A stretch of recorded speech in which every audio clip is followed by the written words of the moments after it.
지혜안 속에 있는 뉘앙스에 대해서 좀 말씀드리겠습니다.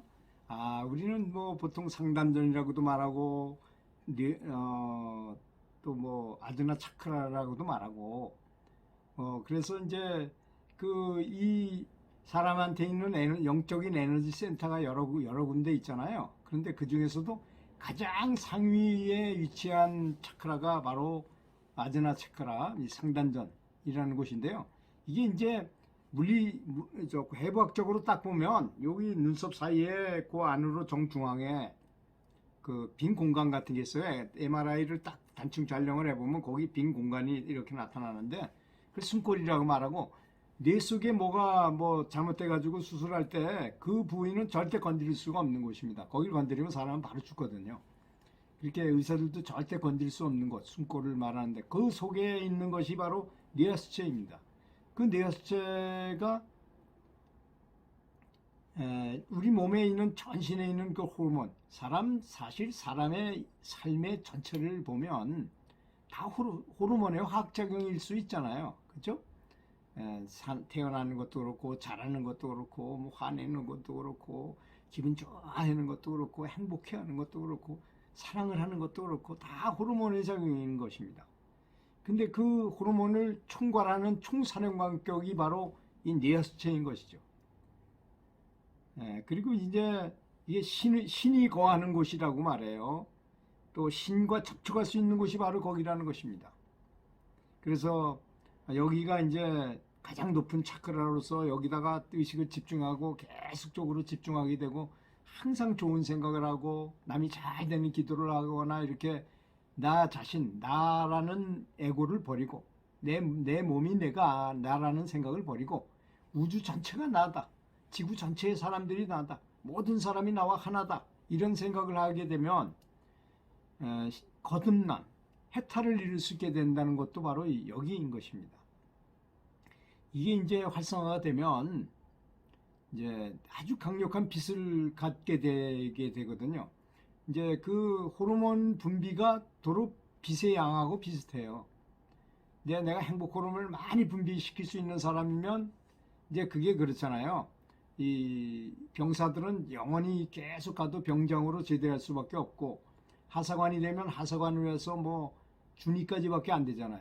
그렇지만 장교가 되면, 일단 장교가 됐다 하면 장교는 잘 되면 스타까지 뭐 4성장고 5성장까지 될 수 있잖아요.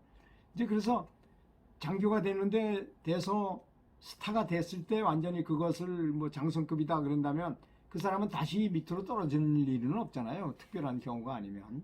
그런 것처럼 사람도 역시 이렇게 이 뇌하수체를 개발시켜 가지고 뭐 단이라고 표현하기도 하고 뭐 여러 가지 표현을 썼잖아요. 여기를 이제 연단을 해 가지고 여기 수련해 가지고 이제 그것이 굉장히 많이 활성화되면 전혀 다른 사람하고는 다른 상태에 이르게 된다는 것입니다. 그것을 거듭남이라고 말하고 성경에서는, 그리고 불교에서는 해탈이라고 말했죠. 같은 의미인 것 같습니다. 하여튼 그런 단계에 가면 뭐 빛을 방광을 한다든지 빛을 낸다든지, 그래서 카톨릭도 그렇고 불교도 그렇고 어떤 성인을 그려놓으면 반드시 뒤에다 후광을 그려놔요. 이 사람은 호르몬 분비 체계가 전혀 다른 사람하고 달라진, 완전히 한 단계 올라간 사람입니다, 이런 뜻이라는 것입니다. 그건 보통 사람인 우리도 그렇게 할 수 있어요. 많이 집중을 하고 정말로 헌신적으로 이렇게 한다면 이렇게 될 수 있는 것입니다. 그래서 치유도 가능하게 되고, 이제 빛으로 쫙 비춰주면 병을 고칠 수도 있게 되고, 말로 해도 말이 축복이 돼가지고 그 사람한테 영향을 미치기도 하고, 또 신의 현존 속으로 들어가서 신과 대화를 하게 되고 신과 접촉하게 되고 하는 결과를 가져오게 됩니다. 그래서 마태복음 6장 22절에 보면, 그러므로 너희 눈이 하나가 된다면 너희 몸 전체는 빛으로 가득하게 될 것이다, 이런 말이 있어요. 우리 눈이 두 개잖아요. 그런데 여기는 눈이 하나거든요. 이게 열리면 눈처럼 볼 수도 있기 때문입니다. 그 예수님이 말한 건 그걸 말씀하신 거거든요. 그래서 그런데 지금 그 교회나 뭐 카톨릭에서 과연 이 의논을 개발시키라는 노력을 하는지 좀 의문스럽습니다. 하여튼 이런 수련을 해야만 되는데, 그래서 자기를 버리고 우주 전체와 하나가 돼서 신으로 가는 빛을 얻어야 된다는 것입니다. 그렇다면 어떤 징후가 나타날까요? 이런 사람에게는. 이런 사람에게는 아주 지극히 겸손해질 수밖에 없어요. 이렇게 되면. 왜? 우주 전체가 나와 같은 거라는 것을 확실히 아는 사람도 있고 어느 정도 아는 사람도 있고 낌새만 느낀 사람이 있다 하더라도 굉장히 겸손해지는 겁니다. 내가 위 없는 도를 얻었다고 말하는 사람 쳐놓고 높은 경지를 얻은 사람은 없어요. 그거는 마왕들은 그렇게 시키거든요. 너는 위 없는 도를 얻었으니까 다른 사람들을 가서 고쳐라, 가르쳐라, 뭐 이렇게 얘기하지. 진짜 높은 경지를 얻은 사람은 겸손해가지고 그런 생각이 들지 않는다는 것입니다.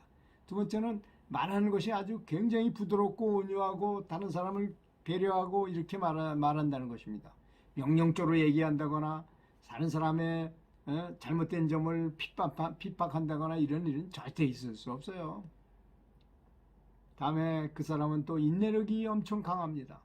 잘 참아요. 그렇게 그 부처님한테 이교도들이 와서 돌을 던지고 뭐 이렇게 그랬어도 하나도 화를 안 냈는데 그 밑에 있던 그 시자가 화를 내면서 막 죽일 것처럼 그러니까 부처님이 그 시자를 오히려 나무랬잖아요. 야, 너 가만 놔두면 그 사람 죽이겠더라. 너 그래가지고 어떻게 그게 수행자냐? 뭐 이렇게 말씀하셨다고 말씀하셨는데 정말로 인내심이 많아지고 특히 나라는 의식, 에고가 아주 굉장히 많이 없어진 거죠. 다른 사람이 욕을 해도 별로 영향을 안 받고 뭐 자기 나라는 것에 대한 그런 마음이 많이 없어진 사람이 된다는 것입니다. 여러분 이렇게 말하면 뭐 나쁜 것만 있는 것 같지만 아주 굉장히 행복해요. 그렇게 되면 이 자기 경지가 높아지고 하면 빛이 가득하고 항상 지복 속에 아주 행복 속에 편안한 마음 속에 행복한 마음 속에서 살 수 있기 때문인 것이죠. 여러분도 이런 수련을 하는 것이 어떤가 한번 권해봅니다. 감사합니다.